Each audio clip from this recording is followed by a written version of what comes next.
Ok.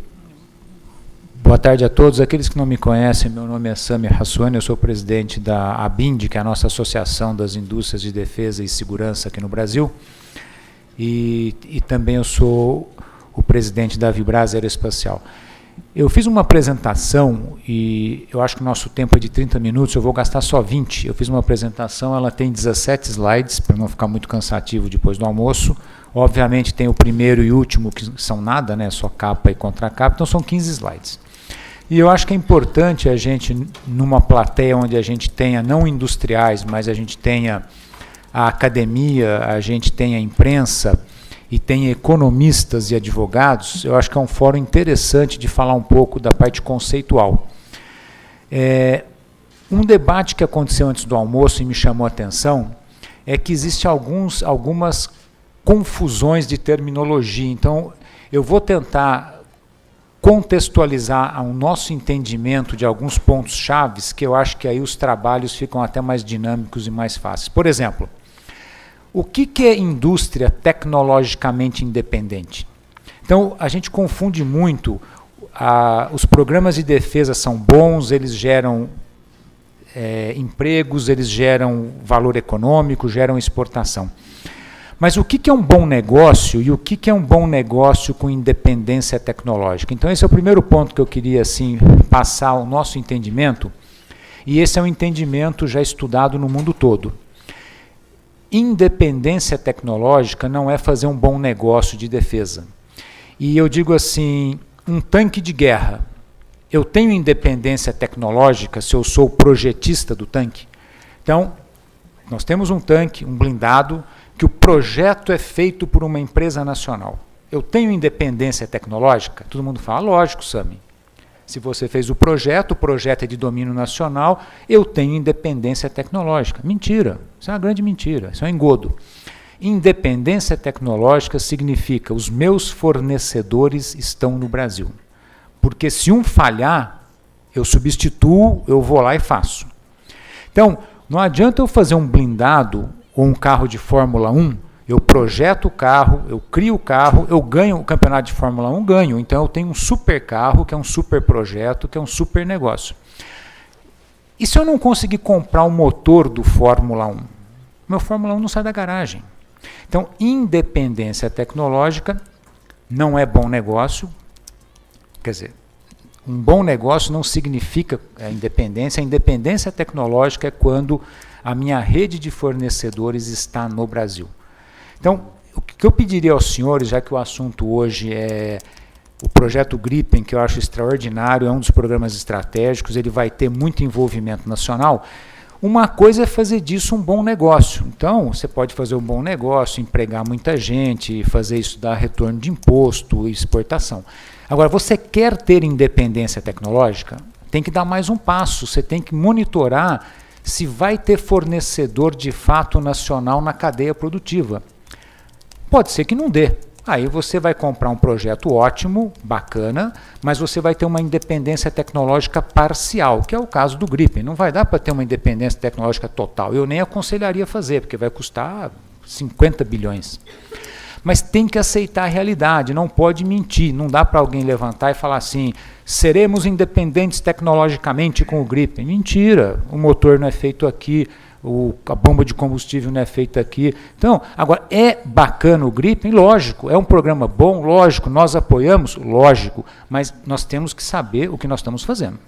Então, esse é o primeiro conceito. Independência tecnológica significa ter a rede de fornecedores no Brasil. Não que tem que ser, às vezes não dá. Quando dá, vamos tentar fazer. Então, eu acho que isso a academia, os economistas, principalmente quem estuda o tema, devia se preocupar muito com esse detalhe.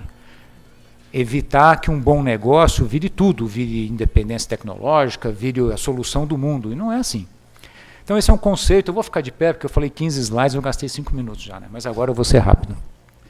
Acho que eu não posso ficar de pé por causa do microfone. Não, tá bem, tá ótimo. Mantém microfone. Não, mas não precisa não, tá? Eu estou confortável. Bom, o assunto defesa, eu disse que a gente já ouviu muito que ele é dual, e a gente vai sempre associar a defesa com o desenvolvimento. Então, defesa e desenvolvimento estão ligados. Quando eu desenvolvo e consigo ter a cadeia no Brasil, geralmente eu crio exportação e crio muito valor agregado. Esse é um conceito já que todo mundo passou por ele. E aqui um segundo mito que eu queria definir. Transferência de tecnologia. Eu acho que isso também é importante. A gente ouviu muita estatística que é fundamental, e aí a gente analisar um pouquinho o que a estatística traz. Transferência de tecnologia, e eu ouvi o Arthur falando ali que é um engodo, mas ele não é, eu diria assim, eu concordo com todas as posições que eu ouvi, mas faltou a definição. Então, transferência de tecnologia, não há dúvida que hoje os governos investem na sua defesa, na sua indústria de defesa, e nenhum país transfere tecnologia. Isso é uma verdade. Não existe transferência de tecnologia. Mas existe. Bom, peraí, existe ou não existe? Então, precisa entender. E eu queria passar essa percepção do empresariado. A gente está há muito tempo no ramo. Então, tem ou não tem transferência de tecnologia? Não tem. Mas tem absorção tecnológica. Tecnologia se absorve, você não consegue transferir. E aí a gente precisa entender uma diferença entre dois conceitos. O que o pessoal nos dá normalmente, porque o cara manda um jogo de desenhos, ele manda um monte de instruções, ele manda alguém te treinar e amanhã você faz igualzinho ele faz. E ele transferiu tecnologia. É mentira. Isso não é transferir tecnologia, isso aí é transferir uma técnica. Então, o know-how é transferir uma técnica. De que maneira que você transfere uma técnica? É fácil. Você cria uma capacidade de reproduzir, você realiza processos e produtos já bem definidos, sem poder melhorar ou lançar algo novo. Então, se eu recebo, vamos pegar, eu não quero falar do avião, porque o avião fica muito polarizado nessa discussão, o Gripen, a Embraer, mas vamos pegar um blindado. O blindado é inédito no mundo, é o mais moderno do mundo. Me mandaram os desenhos, mandaram como é que eu compro, como é que eu usino, como é que pinta, como faz tratamento superficial. A gente chega, recebe essa tecnologia, que a gente chama de transferência de tecnologia, que não é. A gente recebe essa transferência de técnicas e a gente reproduz e faz o melhor blindado do mundo de novo. Faz um novo agora, eu quero ver. Faz o próximo. Você não vai fazer. Então, você só vai fazer transferência de tecnologia quando você mudar de conceito e pensar no know-why. Como que você absorve tecnologia? Você tem a capacidade de gerar novos processos, desenvolver novos produtos através do conhecimento acumulado, da ciência aplicada, você tem que estudar física, química, o que seja, das técnicas e processos industriais, bem como de posse de meios e recursos de infraestrutura. Então, de que maneira que faz transferência de tecnologia no sentido real? Porque ela não existe, então você faz absorção tecnológica. Você, por exemplo, faz um desenvolvimento em conjunto. Quando você desenvolve em conjunto com quem sabe mais, você vê como ele está fazendo, você tem o seu pessoal estudando, você usa a academia, você puxa o arrasto educacional e na próxima vez você sabe fazer sozinho. Então aí sim você aprendeu o know-why e não mais o know-how. Então a tecnologia não se transfere, mas no FX2 vai ter absorção tecnológica? Vai. Eu acho que vai. Mas não com esse nome é muito ruim. As técnicas elas são ofertadas sobre a falsa denominação de transferência de tecnologia, que é o que eu estava explicando, e de fato tecnologia é absorvida e não transferida, através da realização conjunta de programas. Então, no FX2 ele tem um detalhezinho que é o Next Generation, que ele não está pronto. Por não estar pronto, vai ter uma chance de alguém fazer junto. Aí dá certo. Se ele tivesse totalmente pronto, só viria uma transferência de técnica. Então, há uma possibilidade real. Agora, tem um preço, que é o risco, pode não dar certo. Então, o que você quer? Você quer correr o risco? Pô, você não pode morder, como a gente brinca, uma salsicha dos dois lados. Você quer morder a salsicha de um lado ou do outro. Então, você quer segurança? Compre o produto pronto. Só que você vai receber técnicas. Agora, você corre risco? Corra um risco maior e tenta não dar certo ou dar certo, você pode ter um monte de problemas no Gripen NG que pode aumentar até o custo. mas o governo está correndo para poder fazer o desenvolvimento conjunto. Então, conceitualmente, eu achei importante rever esse ponto. E por último, para poder acabar os últimos 6, 7 slides, associar a Estratégia Nacional de Defesa e todos esses programas com a exportação. Não existe a possibilidade da Estratégia Nacional de Defesa ela sustentar a indústria nacional para sempre. Não existe. Ela tem que dar os meios para a gente lançar produtos novos, entregarmos lotes pilotos e aí a gente exportar. Esse é o ciclo virtuoso. O governo gasta um bom dinheiro para fazer o início, a gente dá um passo tecnológico, cria capacitação, depois a gente exporta. E aí vem a perpetuidade do setor industrial, que é o que eu estou tentando mostrar aqui. Você tem orçamento, o orçamento alimenta o mercado interno, mas aí o mercado vai colapsar, porque as forças não conseguem comprar o tempo todo sem parar. Aí você usa esse conhecimento, vai para o mercado externo e traz balança comercial. Esse é o círculo que a gente chama de virtuoso.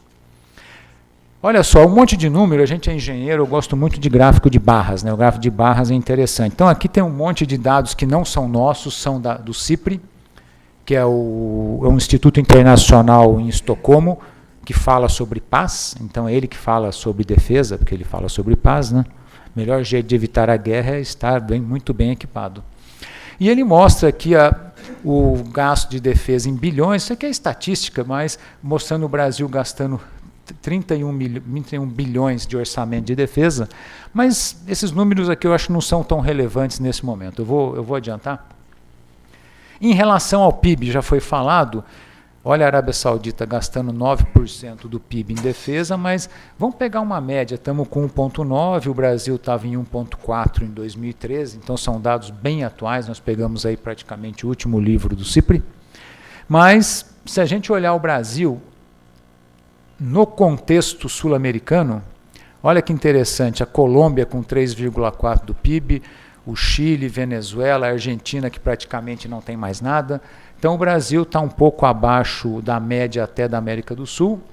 E eu acho que aqui em termos absolutos, o Brasil parece que assim é um número massacrante, né, comparado com a América do Sul, mas em relação ao PIB ele está abaixo da média. Mas eu acho que tudo isso aí também não impressiona muito. Ainda mais quando a gente for falar com o governo, por que o governo precisa investir em defesa? Nós temos que conseguir mostrar para o governo de uma maneira transparente. Como é que a gente mostra para a área econômica que tem que gastar mais com defesa e vale a pena? A gente fala, olha, você aplica em defesa, eu vou te dar exportação. Mas é uma coisa assim também que numericamente é difícil de entender. Nós vamos dar emprego de alta qualidade, nós vamos fazer o arrasto da academia, a gente vai forçar as escolas a formarem mais gente. Mas tudo isso não tem muito apelo. O que tem mais apelo é política externa e balança de pagamentos. Então vamos olhar a política externa. Quando a gente olha os BRICS, o Brasil acabou de se associar aos BRICS e está lançando um banco de desenvolvimento. Então é o seguinte, o Brasil acredita na ideia do BRICS. Acho que não é brincadeira. Então, vamos nos comparar aos BRICS. Se a gente está querendo ser um país emergente e dar um passo para ser primeiro mundo, a China tem um orçamento de 180 e muitos bilhões, a Rússia, a Índia, olha o Brasil aqui gastando 31,4 bi em relação ao restante, e isso não é investimento, porque a grande maioria disso é para pagar folha, para pagar combustível, a aposentadoria, porque a nossa aposentadoria militar, ela infelizmente, ela está contaminando o orçamento de defesa, ela tinha que estar em outro ministério, mas não está. E o mais importante, olhe em relação aqui ao PIB. Então o Brasil, em relação ao PIB, está com 1,4, olha a Índia, olha a China e a Rússia. Então o Brasil está totalmente deslocado em relação aos BRICS. E eu acho que mais importante do que isso, que é a língua que a área econômica entende, é balança comercial, é o que fica de dólar no Brasil. Isso aqui é uma introdução para o assunto, eu coloquei esse slide, porque isso mostra a evolução da parte legal que nos levou à Estratégia Nacional de Defesa, foi apresentado, eu não vou falar de novo. Isso fala, então, esse slide é importante, do valor agregado em defesa. Então, o Brasil hoje, exporta minério de ferro, a parte de agricultura, aqui exemplificando banana, e a gente vai com calçado até chegar em eletrônicos, nos aviões, mísseis, e a gente vê que o minério de ferro, você recebe 8 centavos de dólar para cada quilo que você exporta. Quando você chega no satélite, dá 50 mil dólares por quilo. Quando você chega num avião, 1.400 dólares por quilo. Esse míssil, 2 mil dólares por 1 quilo. Se comparar com o minério de ferro, bom, fala, bom, mas isso tudo aqui, e daí? Bom, e daí que resulta no saldo da nossa balança comercial, que eu acho que isso aqui a área econômica entende bem. O saldo da balança comercial do Brasil, ele vem caindo vertiginosamente. Então a gente vê que tinha um saldo aqui, o Nassif, aqui em 2006 tinha 46 bi de balança comercial positiva, hoje nós estamos com 2,6. Mas isso aí não é o mais grave, não. O próximo slide é o agravante. Olha que interessante, o saldo da balança comercial por intensidade tecnológica. Então, olha, esse gráfico de cores depois do almoço, eu acho que aqui são os últimos 2 slides, eu acho que são os mais importantes para a área econômica. Se a gente olhar, o azul é a área altamente tecnológica. Se você olhar o vermelho, é a área que não tem tecnologia nenhuma. Então, o saldo do Brasil é super positivo na área que tem pouco conteúdo tecnológico. Então, a gente conseguia 40 bi de saldo e continua conseguindo 40 bi de saldo, exportando minério, açúcar, café, suco de laranja. E a área que tem alta densidade tecnológica, e essa segunda verde, ó, que é a de média para alta tecnologia, então o azul e o verde são alta tecnologia, amarelo e vermelho, baixa tecnologia. Olha o que vem acontecendo no azul e no verde. O Brasil está se desindustrializando. A balança mostra, pô, não está competindo. Então, a gente está cada vez importando mais, exportando menos e ficando muito pior na alta e média tecnologia, enquanto que na de baixa tecnologia a gente continua exportando bem. Aqui é algo mais interessante ainda. Isso aqui, essas cores, a legenda mudou, tá? Eu acho que isso é hiper importante, acho que é meu último slide. Aqui a legenda mudou. O que é azul?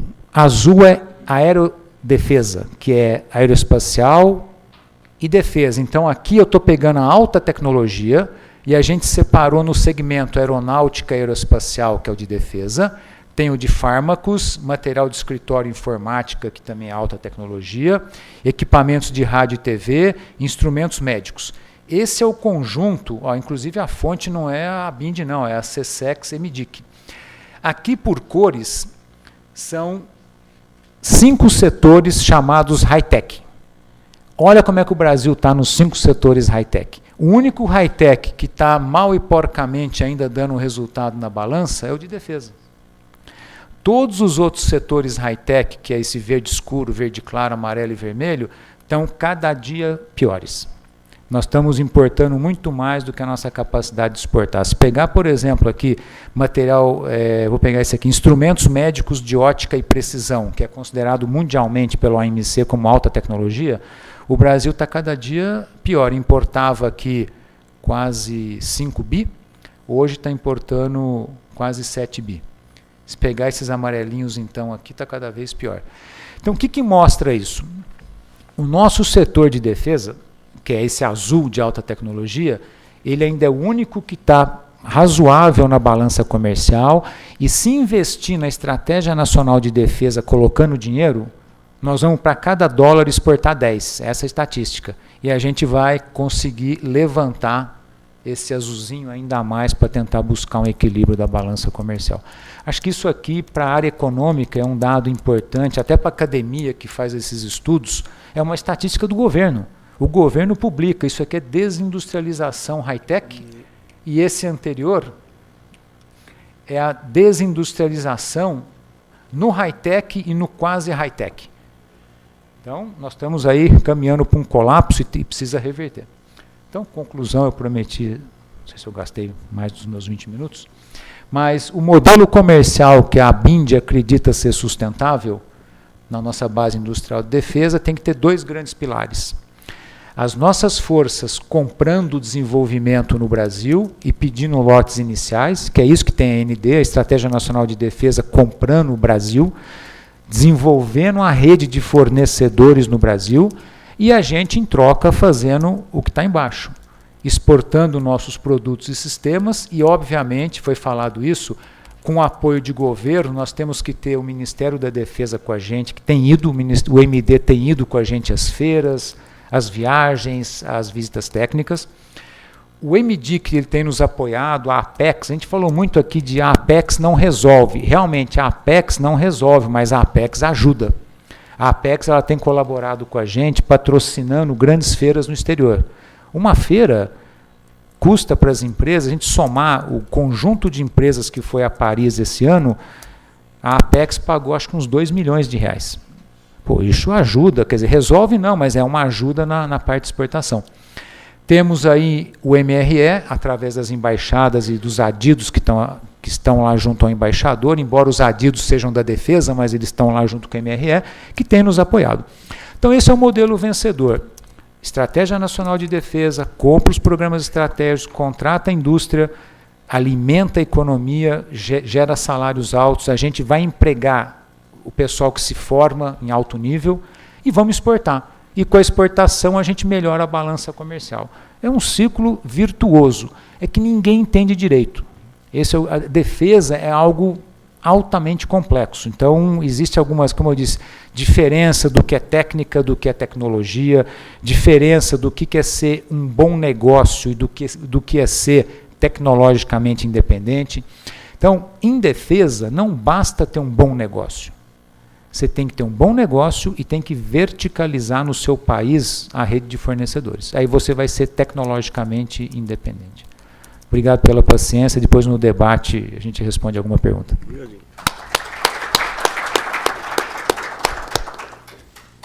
Estourei meu tempo.